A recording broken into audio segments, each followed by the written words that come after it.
never been done before. We the people tell the government what to do. It doesn't tell us. We the people are the driver. The government is the car. And we decide where it should go and by what route to do. We the people are free. And I hope we have once again reminded people that man is not free unless government is limited.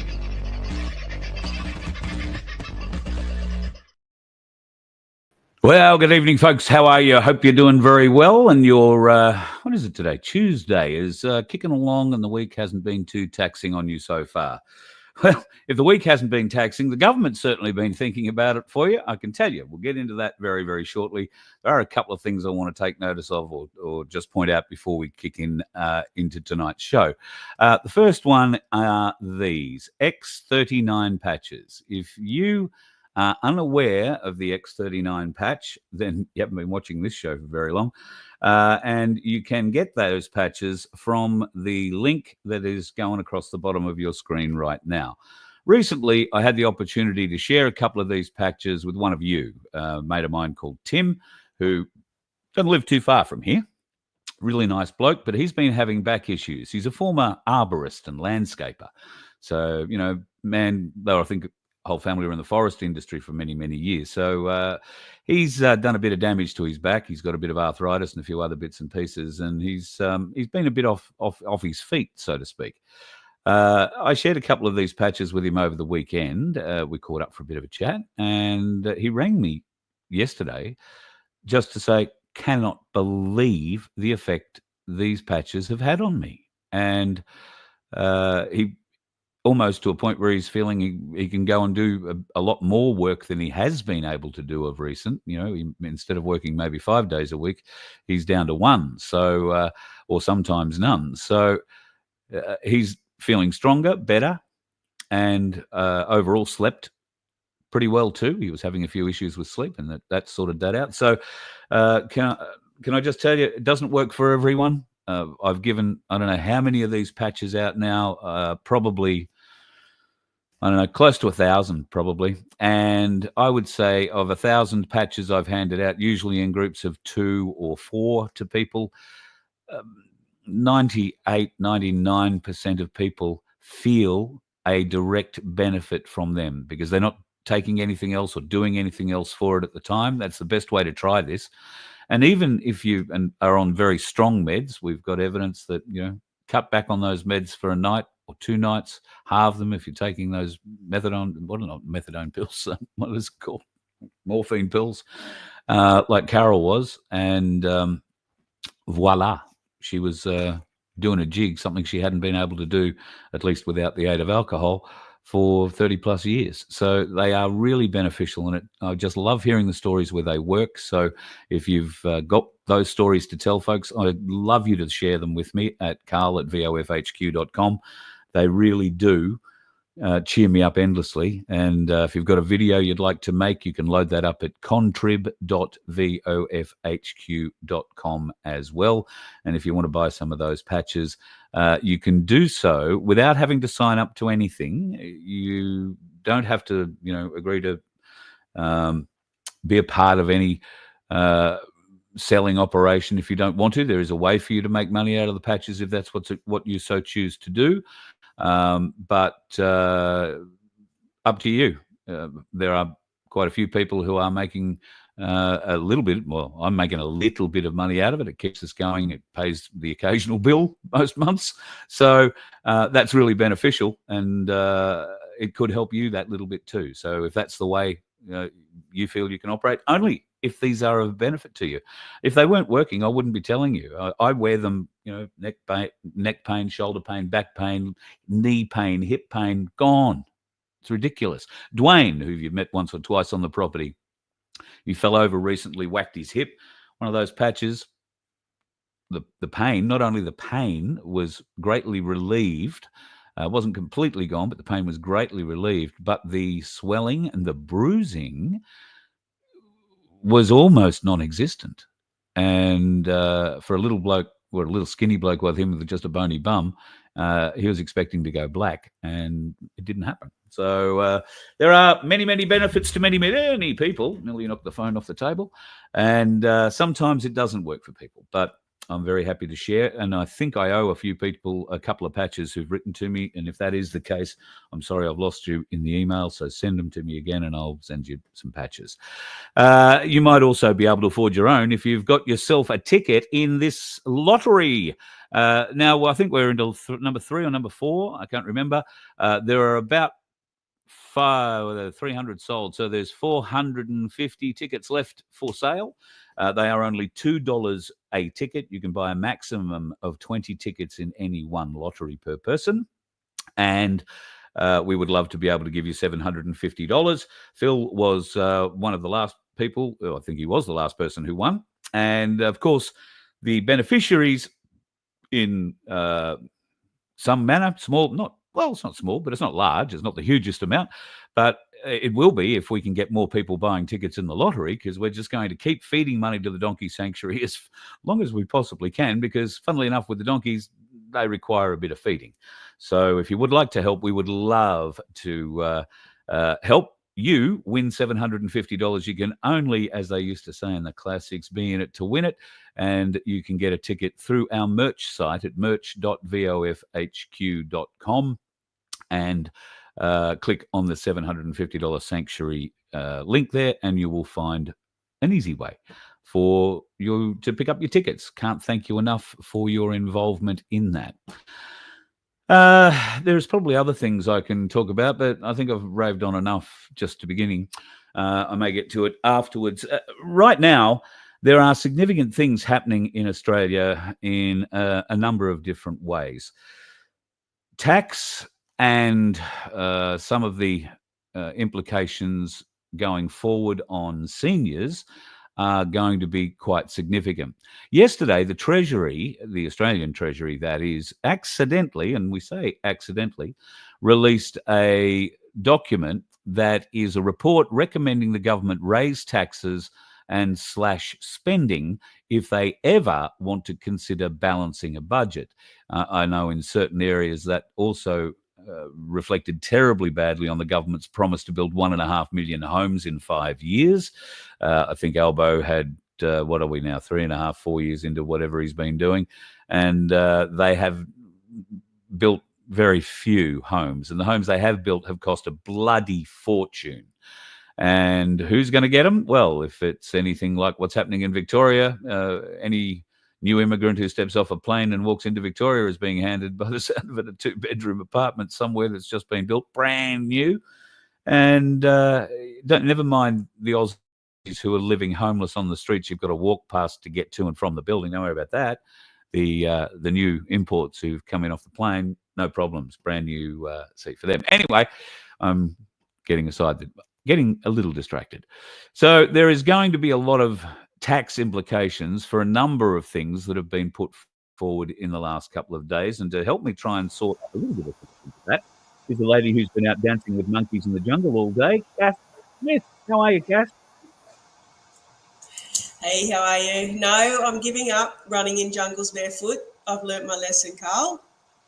Yes, for those who maybe don't follow you on Facebook, would you like to just tell people what's happened? Yeah, and I can also give a plug for the X39 patches because, so anyway, I've been learning to walk barefoot, grounding, and I'm getting really good at it. When I was in Australia, I used to walk like for an hour in the morning barefoot. For the first few weeks, it was like, ow, ow, ow, ow, ow. But now I can walk the whole hour barefoot, no problem. And so when I went to Bali, where I still am, I just really wanted to work barefoot. And I was in a beautiful jungle with waterfalls and just a whole lot of beautiful stuff. So I ran through the jungle barefoot and I climbed the waterfalls barefoot and I went through the forest barefoot and I did all sorts of things barefoot. And now I have some sort of flesh-eating skin disease. That has ended up with me in medical emergency situation, and I'm on antibiotics and wonderful ivermectin, and a million other things. Don't start suggesting things, because I've had a million things suggested, and I've tried so many, and massive vitamin C, and you wouldn't believe all the stuff I'm doing. But also I threw on an X39 patch yesterday. I don't know if it's helping with the leg, because that's a different issue, but I also threw one on my hip, which I've got some chronic problems with, and it really, really, really helped. But anyway, I will keep walking barefoot, just maybe not in foreign countries. So you said a flesh-eating thing. Now, it's not like a bot fly or something that nestles inside It seems your like it. Like there can be little, according to Google anyway, there's little flesh-eating things that can burrow under the skin, and they're like in Bali and places like that. And it just seems like, it actually feels like there was something under the skin just like munching away. And I've got photos of it, and it was growing at about 2 millimeters an hour in size. The cut was just going grow, and the flesh around was turning black. Yeah, it was pretty scary. So yeah, like I know we all believe in alternative therapies, and I certainly do as well. And I'm on every alternative therapy you can imagine, because I really like my legs and I don't want to lose them. And but occasionally there is a time for antibiotics. And the good thing about being very, very healthy and not relying on other medicines is that I must take antibiotics like once every 5 years, like if that. So when I really, really, really need it, it works. So I'm really happy that the antibiotics have kicked in, or maybe it's the ivermectin, I don't know. But everything that I'm trying has kicked in, and the skin has stopped turning black. Oh, well, that's a great sign. As long as the skin stops turning black. I think they say the same thing about frostbite, don't they? Yeah. Oh, wow. Anyway, okay. Well, we're here tonight to talk about tax. Well, exactly. And there are some really interesting implications mooted in this leaked report, if you like. They're saying it's leaked. Well, it wasn't leaked. The Treasury released it. A lot of it was redacted, but unfortunately they didn't redact enough. They left all the headlines and the subheadings on the document. They just didn't sort of fill in the detail, but that gave everybody enough detail. And the ABC, when asked by the Treasury to destroy the document, said no. Yeah, the people have a right to know. First, congratulations to the ABC for standing up. Well done. So tell us, Cass, what are some of the things that Treasury is suggesting, and why are they suggesting these radical actions? Well, firstly, when was the first time we trusted the ABC to do the right thing? Yeah, very true. So the fact that they said no to the government probably means the government maybe wanted that report out there. Yeah. Because, and then this brings a whole, like, we won't go into the digital ID at this stage, but the government kept carrying on that, digital ID, everything's safe in the digital world, but the government can't control its own bloody leaks. I mean, it's just ridiculous. So whether they put this report out there or not, we will never know.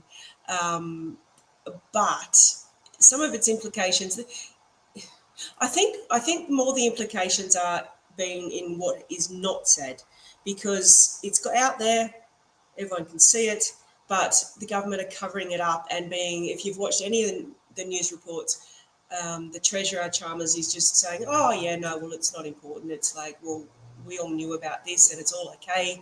They're just downplaying all of the evidence and all of the criteria that's in there. They're downplaying it and making, oh yeah, doesn't matter, who cares, it's just, blah, blah, blah, which we'll talk about the detail of later. But the one thing that on all of, today I went through all of the different media releases on, well, what does this mean? And all of them are talking about the GST rises and the taxes on the super and the capital gains and all the things that we all know about. What they're not talking about is that document also contained the government wargaming horror stories on what would happen in a global financial crisis. What would happen if the US dollar collapsed? What would happen if we lost confidence in the US system? What would happen? None of the media is talking about that. They're just like, oh, let's talk about this, so that nobody thinks about this. So the fact that our government is wargaming horror stories about the upcoming financial collapse that I've spoken about for the last 3 years. And people have bagged me out because it hasn't happened yet.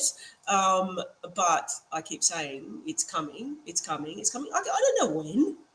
I mean, some dates are 2040 before the whole world collapses. Yeah. I don't know. But all I'm saying is that it is coming because the world and the financial system and everything that we see around us, it's not sustainable.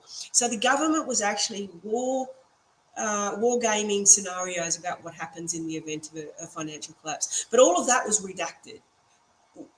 We only got, or the press only got to see the heading. What is in everything that's been redacted? What are they actually planning in the event of the eventual financial global crisis? It's very interesting, Carl. Donald Trump has been questioned publicly in the last 24 hours or so. This week is crypto week in the United States. How interesting that Bitcoin has gone to 123,000 US, I think, today. May have dropped back a little bit. Silver was nearly at $60 last night. Let me just have a quick look here at Ainsley Bullion, and at the moment it's 58.46. That's gone up. Well, it was at $59.38, I think, yesterday evening when I went to bed. I woke up this morning, it was $58.30. It's gone up 16 cents in the last hour and a half, because that's what it was earlier. So silver is on the rise. Gold has risen, but only a little bit by comparison. And Donald Trump has come out and blatantly told the American people through the mainstream media that the American dollar is under crisis.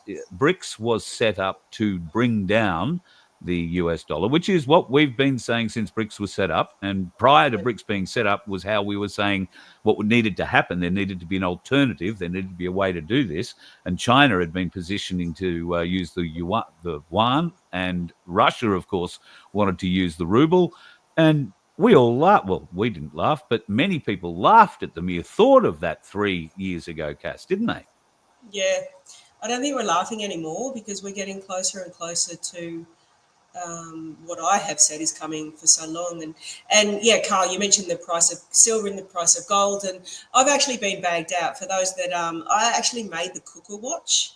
For those that don't know, there's some people that watch the cookers. And even though I'm a credible financial professional with 30 years experience, 16 years at university, countless degrees, and I won't even go into all of that, I made the cooker watch because I was saying 3 years ago that the financial system is going to collapse and everybody's going to lose everything. And they're saying that I'm a cooker for saying that. But my clients have made 150% on gold and about 60% on silver if they listened to me 3 years ago. So yeah, okay, the crash hasn't come, but my clients have been very happy with the results. But the most important so would most of the people who watch this show for the last 3 years, because I started getting my gold and silver advice about the same time I met you, and we met Ainsley Bullion. So for folks who've been watching the show that long, and if you've taken that advice, 60% you said silver? Yeah, on silver, and 100. I think it was 148% or something on gold since I first started saying get gold, get gold, get gold, get silver, get silver, get silver. So yeah, some clients are just overwhelmingly happy with me, the ones that started way back when I first started saying it. And something like I always pride myself on, I don't make any money out of telling you to buy gold and silver. I'm also on my Facebook, I'm very, very vocal about Bikram yoga. I don't make any money out of telling you to go to Bikram yoga. I actually just tell people things that work for me. And gold and silver has worked for me, and a lot of my clients don't make any money out of it, but it's still something that we really should be talking about. But let's get on to that. Let's go back onto this article, Carl, and what it actually means for Australians. Yep, for sure. So the government needs to balance a budget. The government have proven, at least this one, to be a god-awful investor, and their ability to plan seems to be non-existent. Why would the people leave or trust their money in super or anything else to do with government to these people? Yeah, it's gobsmacking, isn't it? Yeah. So I actually used to I used to watch the budget every year. I still try to, because there is so much in the words that are said that are not in what media then report. So I like listening to it. And I had my 12-year-old child, my youngest, actually watch the budget with me. And he actually described it. I said, "What does this mean, buddy?" And he said, "Well, the government's setting a budget just like you set one for the household mum. You have the money coming in and then the money coming out, and it's got to equal because otherwise it's not sustainable." He didn't use those words, but very similar. And I mean, a 12-year-old saying that, I'm just like, wow, buddy, where'd you get that from? Obviously me. But anyway, so the government is meant to set a budget that balances the incomings and the outgoings. And I have spoken about this before. I actually read through the budget reports. I can't remember exactly what year it was. It was at the end of the COVID era, and I downloaded a few 100-page report, and I read. It was all numbers. Like, I'm an accountant, 30 years experience as accountant, and a forensic fraud analysis investigator. Yeah. Anyway, so I read through those pages one by one, looking at all the different lines, going, okay. And in a budget, income equals expenses. So I got to the end of it going, well, okay, where's all the income? Where's all the expenses? And then what I realized that on the expenses is that there was a whole lot of lines like COVID, marketing, NFP. There was even a monkey virus, NFP, war in Ukraine, donations, NFP. What the is NFP? And I worked it out. It was not for public release. So the budget actually means nothing, because you cannot analyse the incomes and the outgoings, because everything that they don't want to tell you just goes NFP.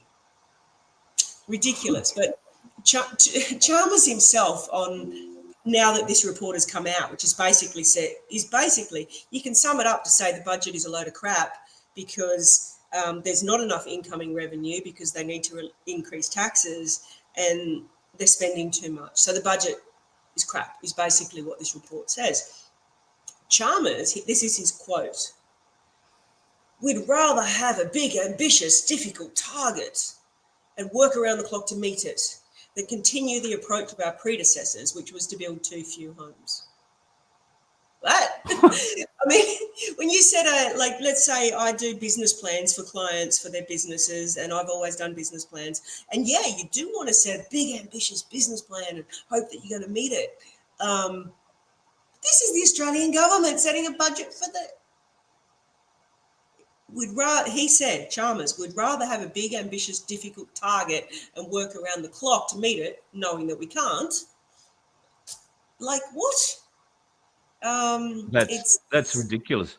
And the Treasury document apparently alludes to the fact that that particular promise, I think it was 1.5 million homes inside 5 years, was never going to be met, given their current spending and the money coming in.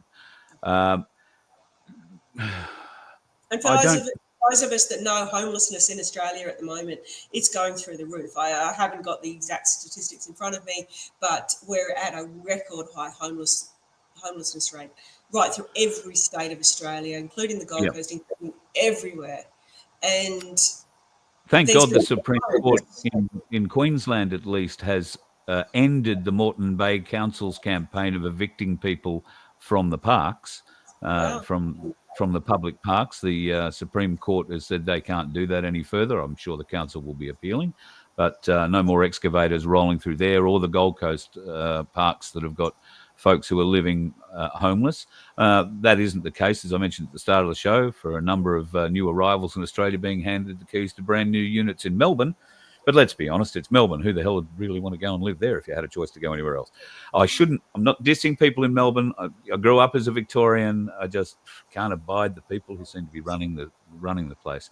Ashu wanted to ask a question about gold and silver, and I know it's sort of in, sort of off, and it's going to lead to what I want to ask next about sovereign wealth and what that means regarding assets. So if we had $50,000 And we don't give advice. We're not telling you what you should do or how you should spend your money or anything else. But if I had $50,000, and Cass, you tell me if I'd be right in doing this.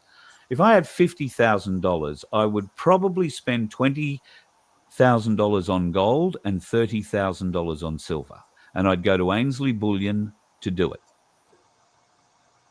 Would that be wise, or should I spend $50,000 on gold or $40,000 on gold and $10,000 on silver? Look, you really, because once again, as you said, Carl, no one can give advice on gold and silver, not even Ainsley Bullion. So it's all personal opinion. And then that's very difficult for someone who doesn't know anything about this. But I have been investing in and watching gold and silver for, since 2010. So that's a long time. Sure. 15 years. And my advice is that gold is a very fundamental asset, a stable asset. If you look at its price fluctuations over the years, it sort of goes up, down, up, down, up, down, up, down, up, down, up, down, but generally up. And if you look at the comparison of gold to Australian property and Australian shares, gold is outperformed. So gold is a very stable asset. Like, people think that's strange for me to say that, but it is actually very stable, more stable than the share market. Silver, on the other hand, tends to go flatline, flatline, flatline, boom, drop, flatline, boom, drop, flatline, boom, drop. So there can be a lot to be made on silver if you pick your timing right, if you're at the flatline about to boom or up starting to boom. So I always, like, once again, just my personal opinion, but I was always about like 80% gold, 20% silver. But then over the more recent, like 4 or 5 years, it is quite clear. And the experts on this are Ainsley Bullion, and they do fantastic podcasts and newsletters and information. Yep. But lately, what they've been saying is that gold has been going up, up, up, up, up, up, and silver should be following gold in like a nice tangent, but it's not. Silver's been flatlining still. So when this happens in the past, silver will do a massive catch up. And that's what we are starting to see. And so as a result, once again, my personal opinion is that I really reweighted my portfolio to 50-50, 50% gold, 50% silver. Right. Okay. And maybe just like 5% into crypto, or 10% if you're really a good gambler. But yeah, so yeah, that's where I see gold and silver. All right. Well, Ashu, I hope that helps you. And Ainsley Bullion in Brisbane or Melbourne, or go to ainsleyBullion.com.au.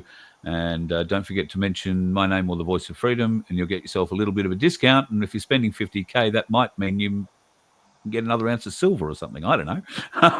Yeah, we'll see how it works out for you. And best of luck. So, Cass, sovereign wealth, that really is what we're talking about, gold and silver. Now, the government can't necessarily take gold and silver that you hold in your hand, but if your sovereign wealth or your own personal wealth that happens to be invested in a super fund, which was the reason we last had you on the show to chat, because super funds don't collapse, but oops, one did. How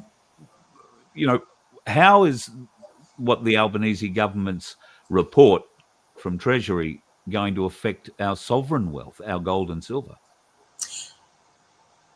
That's a two-edged question. Firstly, what that report is showing is that government is coming clear for more taxes, more regulation, and we'll talk about the seniors a bit later, but they're coming for more taxes.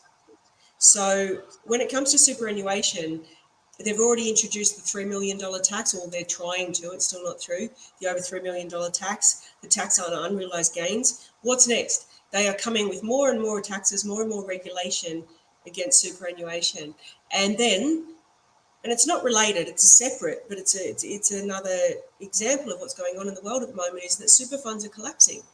So people who have their super in superannuation funds, we're looking at getting more and more taxes, more and more regulations, and then super funds collapsing. So what we've been suggesting for a very long time is that people put their superannuation by way into an SMSF and into gold and silver. I have to be really careful about what I say, as I always do, as in the government are, on one hand, as I said right in the beginning, the government are wargaming, brainstorming, situations where the whole world economy has collapsed. They're brainstorming that. So maybe we should be as well. Yeah. So, And do you trust the government to do the right thing by you or the right thing by the government? exactly. So with SMSF, you can actually, I say this, and I'm just going to pick up one of the coins on my table here, put in the camera. So that's a gold coin. You can take your superannuation out of the online system where you can't see it, it means nothing, and have it in your own hands, buried under your own bed or in your own garden or in a vault or with Ainsley Bullion or stored securely, however you choose. But then you have it in your hand so that when, and I'm going to say when, because it's only a matter of when the system collapses, your super is now in your hand, not in an online system, and that's where we're leading to. And I can't say it enough times that if you have super sitting in these systems that are collapsing, these systems that the government are brainstorming wartime scenarios for, like, you're mad, get it into something hard and physical. I was going to ask about property, but as it turns out, that'll lead into something we're going to talk a little bit about later with the seniors. But you've always said property wasn't a bad investment going forward. Do you see that as a realistic thing going forward in the short to medium term?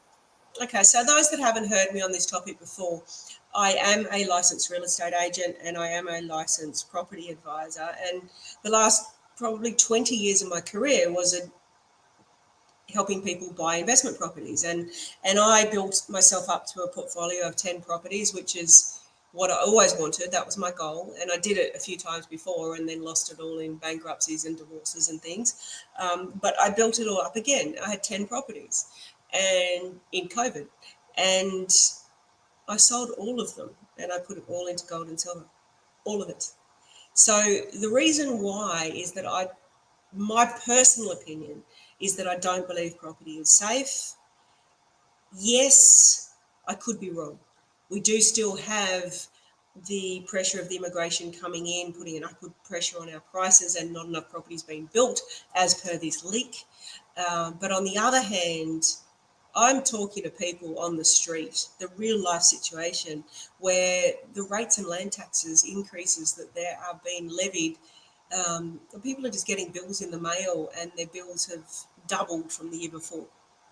And the insurance increases because of the natural disasters, because of climate change. The insurance premiums are going through the roof. Everything is going through the roof. And people are just saying to me, I can't afford to keep my property because of the rates and the land taxes. So I am, as we move into sovereign wealth and being self-sufficient and looking after yourself, I don't like an asset class, which is property, where there are so many things out of your control. The rates, the land taxes, the insurances, the body corporate, they're outside your control, which will undermine your investment. If all of a sudden, and people in Victoria are saying this, that the rates and the land taxes are just making all the rent that they're getting on their investment property is totally gone in, and interest rates, of course.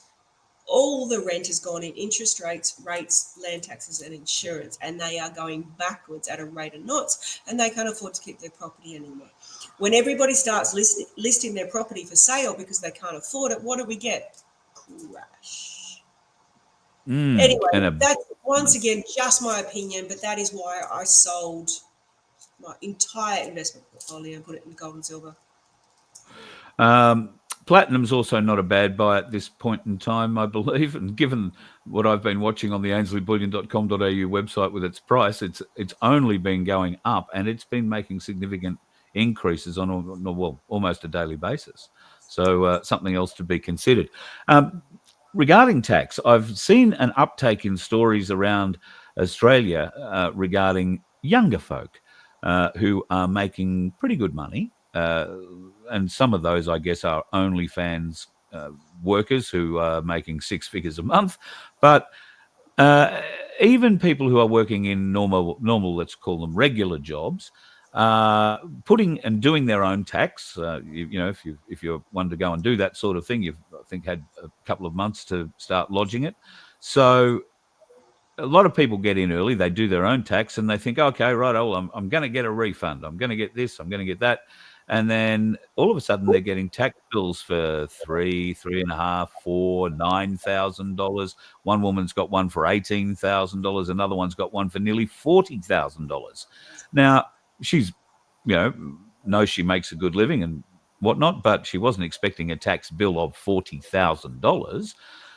Is the government taking a sterner look at us, or are they is it just a money grab?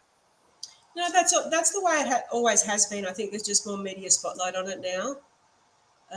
And there is no solution to that other than people to speak to a tax agent, accountant earlier on in the year, like rather than wait till you lodge your tax return and get a surprise, particularly if you've set up a business, so the OnlyFans and all the other businesses that are out there. Don't just go and earn a whole lot of money thinking that it's all going to be okay and then see an accountant a year later. Like, see an accountant straight away so that they can talk to you about your tax bill and put aside enough so that you don't get that big shock horror. So when you think about it, like if you're on a wage, your employer takes tax every week. So if you're on a $100,000 wage, I don't know the exact figures, but your employer is probably going to take about $35,000 a year out of your wage. But when you lodge your tax return, you've got that credit, so you don't get a bill. That's how it works. But if you go and set up a business and you're earning $100,000, and you think, yeah, great, I'm earning $100,000, everything's great. You're not paying any tax when you're earning that business income. And so then when you go to lodge your tax return, you've earned $100,000, the government wants $35,000. Yeah. If you were on wages, you would have been paying that every single week, fortnight, month. Because you're in a business, you haven't paid anything, now you've got a big bill. It's a problem. It always has been a problem. Just get advice a lot sooner about that rather than whinging about it in retrospect, I guess. What wants to know, does swapping metals incur a tax burden?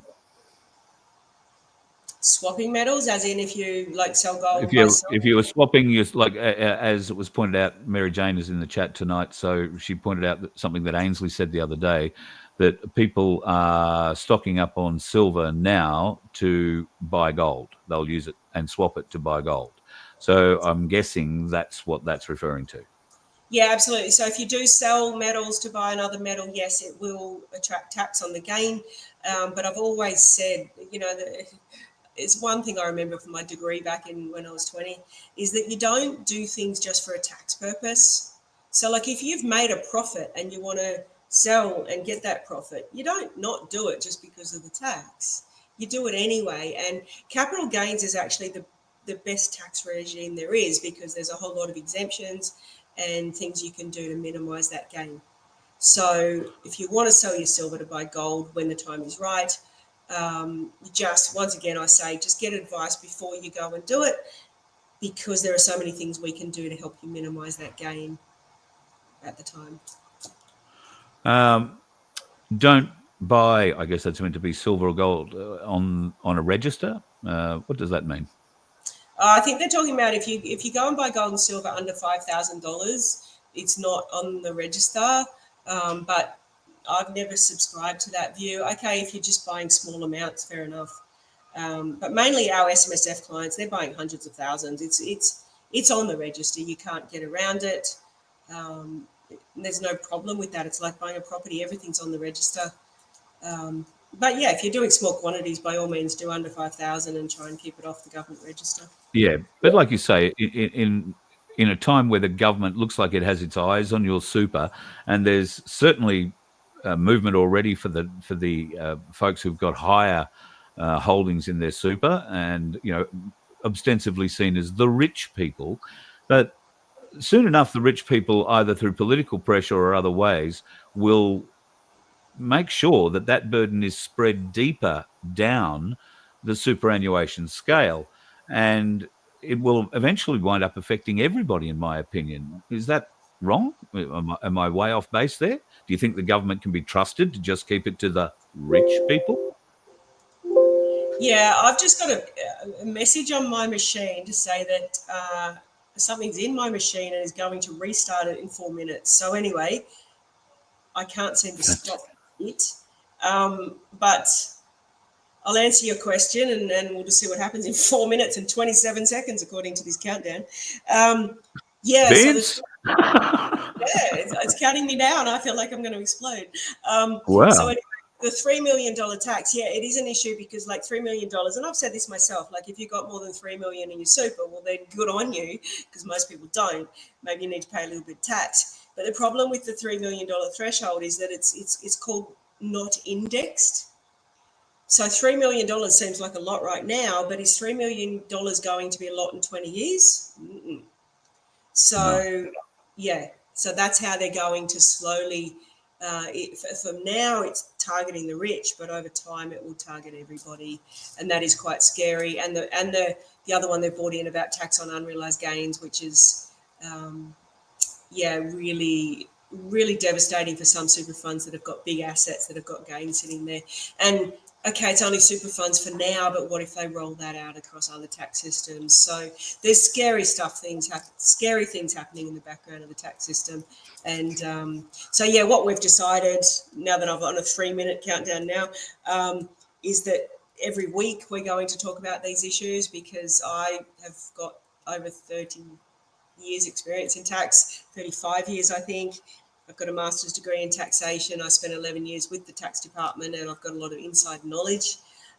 So I feel it's my role at the moment to be analysing what they're doing in all of these tax grabs and government policies to try and get to us so that we can, I don't know, hopefully maybe find a way around it, out of it. Yeah. Okay, so before you go very quickly, how long have we got left? 2 minutes and 35 seconds. The government have released a report on seniors that sounds very dramatic. If you are planning on retiring, if you are going into aged care, if you use medication, you need hospitalisation, there are going to be some huge changes made starting very soon. And you haven't had time to really analyse all this yet, have you? And this affects everybody, not just the seniors, because even people at my age, I've got seniors, I've got my parents. This affects everybody. It is absolutely insane. I just watched a 15-minute video on it today, and I was literally gobsmacked, just going, oh my God, this is actually the biggest change to anything I've seen in the Australian government ever. So I didn't want to talk about it tonight because I just haven't had my time to get my head around it. What these people were saying on the video was just like unbelievable. So I want to do a whole lot of research to make sure that it is actually true what they were saying. And we need to talk about that next week, because it affects everybody in their 50s, 60s thinking about retirement, everybody who's got elderly parents that are over 60. I mean, just quickly, one of the things they said is that from age 67, you will need a financial planner and a psychologist to agree that you can take your super out. Wow. Like what? Wow. You need a mental If that's health not incentive. You need a mental health assessment to make sure you know what you're doing if you want to take your super out. So let's talk about this, Carl, next week, because I will be on fire with that one. It is insane what they are planning for our seniors, which is all of us in the future, and our parents. That is frightening. All right, we'll talk about that next week. Maybe this time next week, next Monday, if you're available. Yeah, for sure.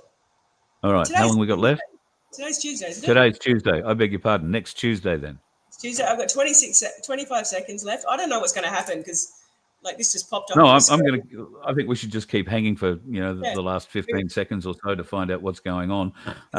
People, if you want more information, freedomffs.com.au. If you have big money or money in super and you'd like to get it out and put it into something that you control, then go there. Mary Jane and the team can look after you, and they're great. Here we go. What's going to happen? That looks like it's. Thank you, and good night from Cass. By the look of it, she's all gone. Thank you, folks, for the comments that are in there tonight. Jody Lowe has made a comment. Jody, why are you using Freemason witchery words? You appear not to be a stupid man, but why would you phrase what you have phrased in the way you have phrased it? Where have I supported the elites? All right? Or have multi-million-dollar super balances? Where have I supported that? And even if I had supported it, what's wrong with people who have worked hard all their lives to establish a decent super balance? And why wouldn't I want them to be concerned about theirs being $3 million or mine being less than 30, not million, just 1,000? Why wouldn't I be concerned? Because if the government will pinch somebody who's got $3 million worth of super, they'll come and pinch mine. So it's not anything to do with supporting the elites. And you've just given me a whole range of reasons why I might take an interest in you now, because that way you phrase that is exactly the way a Freemason phrases shit. They accuse you of things. They paraphrase what you say, or they simply do not understand it. You don't appear to be a stupid man. Please don't exercise your stupidity publicly. Very annoying. Thank you. I'll end you there. You can feel free to stay in the room, up to you, but I just don't see your point.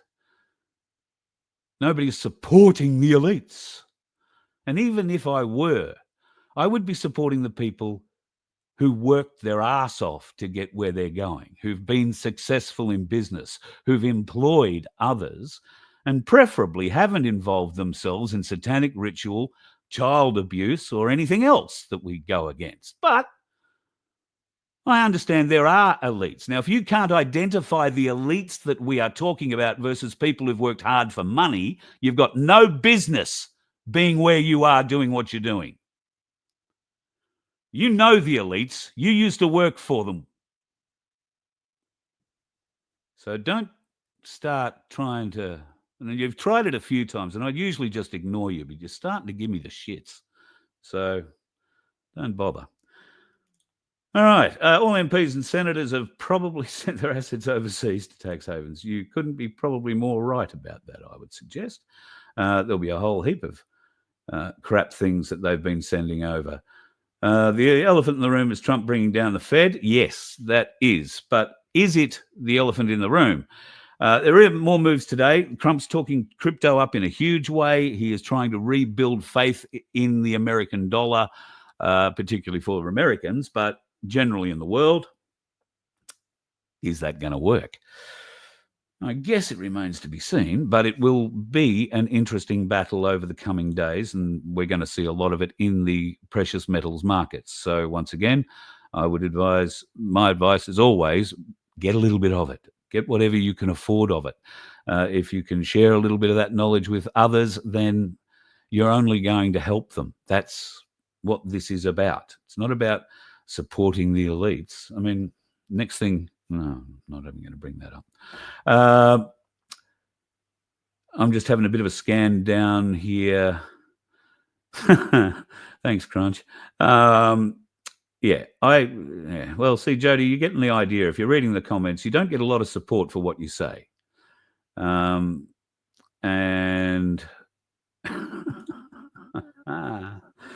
thank you, Crunch. We're going to catch up shortly, dude. So I'm looking forward to that conversation. Yeah, a lot of interest. So I don't know. Sometimes you give these people oxygen, it's not worth it. Speaking of oxygen, there are many things you need to be aware of. One of the most damaging things coming up in the next few days, folks, is the fact that this bastard Australian government, this fraudulent foreign power that exists in our nation, will agree to the WHO taking over basically everything to do with our healthcare in the event of a pandemic coming our way. Now, it's pretty horrifying. We thought we'd made it pretty clear to the government, I don't know how many times, quite a few times, that the Australian people did not want to be part of this in any way, shape or form. However, the government, in their infinite Albanese wisdom, God help them, have decided that we should very definitely be part of all of that, but in a watered down version.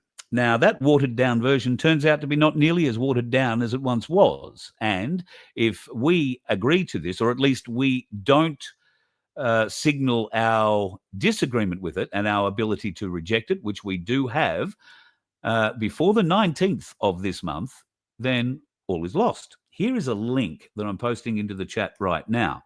This link is going to take you to the Aligned Council of Australia Action 1 website.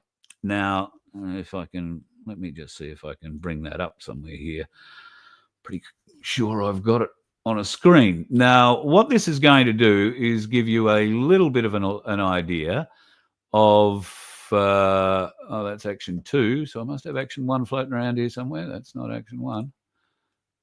There we go. That's Action 1. Let me find it. So I can share this with you, hopefully. There. Okay, this is a petition that you can sign. It's going to Mark Butler, and you just hit the Learn More button there, and you will get a bit of an idea on the letter. Well, I can show you, I think, the letter if I find the right screen. Or actually, let's just click the Learn More button. So the Honourable Mark Butler, I'll try and shrink that down a bit so we can all read it. There's just over 44,000 signatures. That means there's been 2,500 signatures today on it alone. We need you folks to sign this. Go here and get a hold of this letter. It's very easy to sign, just your name, your email address, and God knows if you're willing to sign whatever documents to send to the government, you may as well put your name on this one, because at least this one may have a benefit for us. It may not have a direct benefit immediately for us, but in theory, I think, at least in a court case going forward, it might have a very significant benefit. So that is Action 1, and I do have an Action 2 thing that I'll post up for you as well. Oh, bloody screens. Let's copy and paste that. Typical bloke, can't do more than one thing at a time. And I'll post that into the chat so you can go to Action 2. Now, if you go to our website, folks, you will see that there is, at the very top of it, vofhq.com, you will see that there is a great video from Dr. John Campbell, who's interviewed a gentleman by the name of James Roguski. Now, James has written a very, very interesting Substack about this WHO and all the WHO amendments that we will be aligned with if we allow the Australian government to sign us up to this god-awful treaty on the 19th of July. Now, if you go to vofhq.com, you will be able to watch that interview, and I can also post you, in fact, I'll do that as well. I'll post you the Substack address in the chat to James Roguski, or Roguski, I'm not quite sure how you say it, and you can have a bit of a read there. There are 24 reasons why this must be rejected. There are, I think, 8 countries who have another 8 months longer than we do. New Zealand is one of them, funnily enough. They rejected the offer out of hand first time and rejected the shortening of the period by 8 months for decisions to be made on it. So the Australian government didn't reject that. No, we'll dive in boots and all on the 19th of June. That's exactly what they're going to do, the bastards. Do what you can to stop that. Also, if you want to get a bit of an idea of what Cass and I were talking about just prior to her being cut off, the seniors issues going forward are going to be extremely significant for people my age or anybody in their 50s. You're going to have to deal with this sooner rather than later. If you want to know what I'm talking about, I'm just posting that video up now. Vince may or may not have it up on the VOFHQ website just yet. If it is, it'll be above the Dr. John Campbell one. But if you click on those links, I urge you to watch that today.